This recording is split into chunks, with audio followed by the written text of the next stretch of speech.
আজকের দিন যেন শেষই হচ্ছে না, এত কিছু করছি তবুও সময় কাটছে না।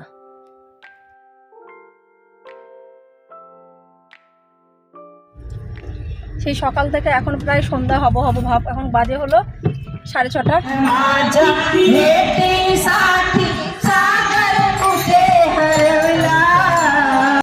সোসাইটিতে আসতে না আসতেই দেখছি এখানে কিন্তু নাম কীর্তন শুরু হয়ে গেছে। এই দেখো আমাদের সোসাইটিতে কি হচ্ছে, আমাদের সোসাইটিতে কিন্তু পুজো হচ্ছে, কিন্তু যেহেতু সারাদিন বাইরে কাটালাম ওই জন্য পুজোতে কিন্তু অংশগ্রহণ করতে পারলাম না। তবুও যতটুকু সম্ভব তোমাদের সাথে আমি অবশ্যই শেয়ার করব। প্রত্যেক ফ্ল্যাটের একদম সামনের দিকে মানে নিচের দিকে খুব সুন্দর কিন্তু রঙ্গোলি করা হয়, খুব ভালো লাগে। আর যেহেতু আমি রঙ্গোলি পারি না, আমি তো শুধু আলপনা দিতে পারি, বাঙালিরা তো অতটা রঙ্গোলি করতে পারে না, আলপনা কিন্তু বেশ দিতে পারি, কিন্তু এখানে তো আলপনা চলে না, তাই আমি সেখানে আর অংশগ্রহণ করি না। আজকে এখানে পুজো তো সকালবেলায় হয়ে গেছে, তা চলো যেখানে রান্না বান্না হচ্ছে সেই জায়গাটা তোমাদের একটু ঘুরিয়ে নিয়ে আসি।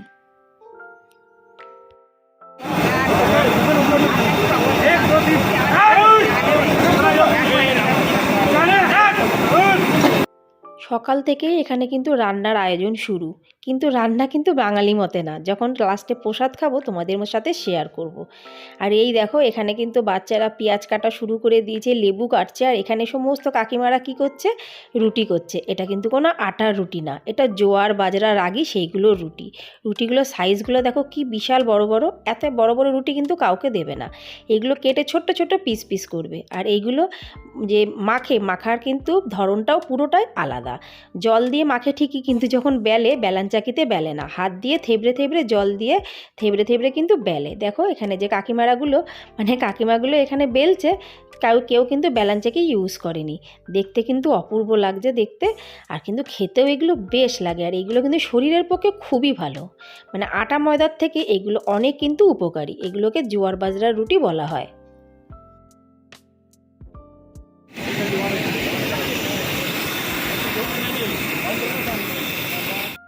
এবার যেটা দেখাচ্ছি সেটাকে বলা হয় ঠেচা। এখানে কাঁচা লঙ্কা আর রসুন আর কিছু কিছু বাদাম পেস্ট করে এটা বানানো হয়, মারাত্মক ঝাল। আমি একদিন খেয়েছি, পেট ব্যথা করেছে, তারপর থেকে কিন্তু আর খাই না। এবার চলো তোমাদের আমি মন্দিরে নিয়ে যাই। মন্দিরটা কি সুন্দর করে সাজানো দেখতে পাচ্ছ, এটাও কিন্তু আমাদের সোসাইটির পার্মানেন্ট মন্দির। সবার প্রথমে বলে দিই আজকে যে পুজোটা হচ্ছে সেটা গজানন মহারাজের পুজো। তো গজানন মহারাজের বাৎসরিক যে পুজোটা হয় খুব সুন্দর বড় করে আয়োজন করা হয়। এখানে যার যা মনের থেকে সেটা দান করতে পারে, কেউ টাকা দিতে পারে, কেউ খাবার দিতে পারে, তেল দিতে পারে, চিনি দিতে পারে, নুন দিতে পারে, আটা ময়দা দিতে পারে, যার যেটা মনের ইচ্ছা সে কিন্তু দিতে পারে, কোনো বাধ্যবাধকতা নেই, না দিলেও কিন্তু চলে।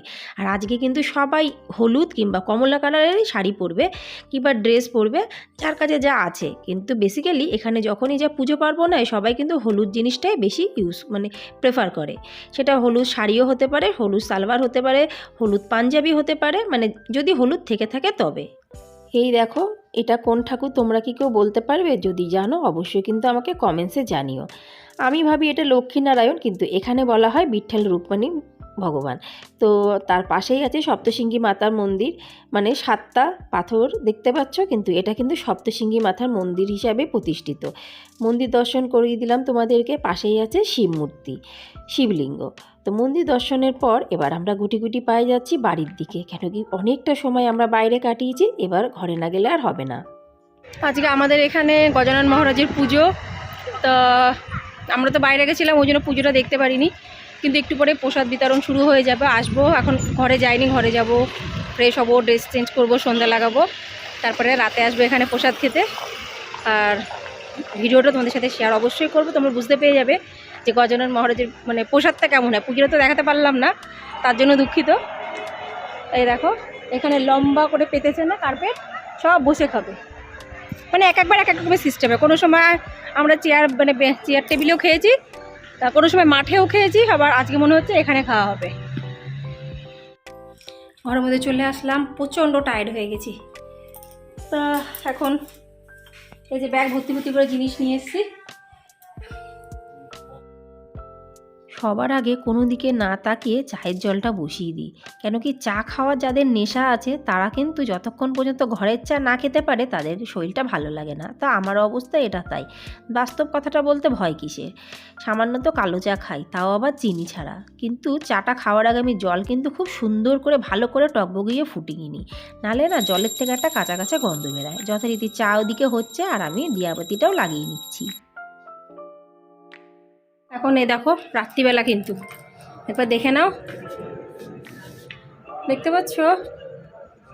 তার সাথে সাথে কিন্তু আমাদের এখানে আজকে গজানন মহারাজের পুজো তো হয়ে গেছে, তোমাদের আগেই বললাম। আমরা ঘরে ছিলাম না বলে পুজো অ্যাটেন্ড করতে পারিনি, কিন্তু প্রসাদের সব অবশ্যই যাব। তার আগে চায়ের জল বসিয়ে দিয়েছি, চায়ের নেশা চাখর আমি। আজকের ভিডিওটি কেমন লাগছে বন্ধুরা অবশ্যই কিন্তু আমাকে কমেন্টসে জানিও। অনেক কিছু নিয়ে আসলাম, সেগুলো আগে এখন রান্নাঘরে রাখি, পরে আরাম করে জায়গাটা যা একটু পড়তে বস, যা কি ফেলেছিস? কি ফেললাম আমি? যা, ও ওই কুমড়ো শাক হবে, পালং শাক হতে পারে। যা পড়তে বস, যা। পুরো রেডি হয়ে গেছি, মেয়েরা চলে গেছে, দুইজনেই চলে গেছে। চলো আমরা এবার ঝটপট বেরিয়ে পড়ি। তোমরা যারা মহারাষ্ট্রের বাইরে তারা এই পুজো সম্পর্কে কেউই মনে হয় না জানবে, তো আমার ভিডিওর মাধ্যমে তোমরা এই পুজোটা জানতে পেরে যাবে। মেয়েরা তো আগে আগে চলেই গেছে, এবার আমি আর আমার কর্তামশাই যাচ্ছি, গুটি গুটি পায়ে যাচ্ছি। প্রসাদের কিন্তু গন্ধ ছেড়েছে, আর গিয়ে দেখছি কিচিরমিচির আওয়াজ, প্রচুর লোকের সমাগম। প্রসাদ দিচ্ছে কিন্তু এক জায়গাতে না, 3 জায়গাতে স্টল লাগিয়েছে, কারণ এত লম্বা লাইন, ওই জন্য কিন্তু স্টল 3টে লাগিয়েছে, যে যেখানে খুশি দাঁড়িয়ে যেতে পারে। ওখানে গিয়ে দেখলাম মোটামুটি কিন্তু সবাই বসে খাচ্ছে, মানে সবাই না, অনেকেই বসে খাচ্ছে, অনেকে ঘরে নিয়ে যাচ্ছে, অনেকে ভেতরে পার্কের ভেতরে বসে খাচ্ছে, কিন্তু খাওয়া কিন্তু অলরেডি শুরু।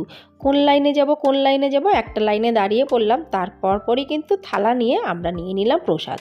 চলো দেখাচ্ছি এক ঝলক প্রসাদে কি কি আছে। আমার ছোট মেয়ে তিয়া তার বান্ধবীর সাথে বসে খাচ্ছে প্রসাদ। আমি, আমার কর্তামশাই আর আমার বড় মেয়ে, আমরা 3 জন চলে আসলাম পার্কে এসে দেখছি পার্কেও তো বিশাল ভিড়, কিন্তু সবাই প্রসাদ খাচ্ছে, গল্প করছে।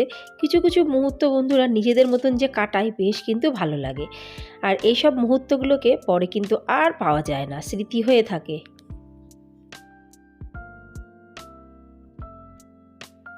সবাই কিন্তু আমরা খাচ্ছি বসে, যে যেখানে জায়গা পাচ্ছে, কেউ চেয়ার টেবিলে, কেউ নিচে, কেউ মাঠে, কেউ মাটিতে, কেউ হাতে, যে যেখানে জায়গা পাচ্ছে আমরা কিন্তু বসে খেয়ে নিচ্ছি। খেয়েছি আবার নিয়েও এসেছি, এই দেখো খেয়েছি আবার নিয়েও এসেছি, কেন অত খেয়ে পারলাম না, কিন্তু ভালো লাগলো। তার সাথে সাথে লাড্ডুও আছে, চলো ঘরে গিয়ে দেখাচ্ছি। লাড্ডু খেয়েছি, আবার লাড্ডুও নিয়ে এসেছি, সুজি খেয়েছি, সুজি নিয়ে এসেছি।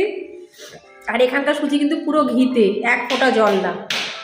ঘি আর দুধ দিয়ে কেমনভাবে করে আমি জানি না, কিন্তু পুরো ঘি আর ড্রাই ফ্রুটস খেয়েছি। আবার 3 প্যাকেট লাড্ডু নিয়ে এসেছি, দেখো দেখাচ্ছি, 3 প্যাকেট লাড্ডু।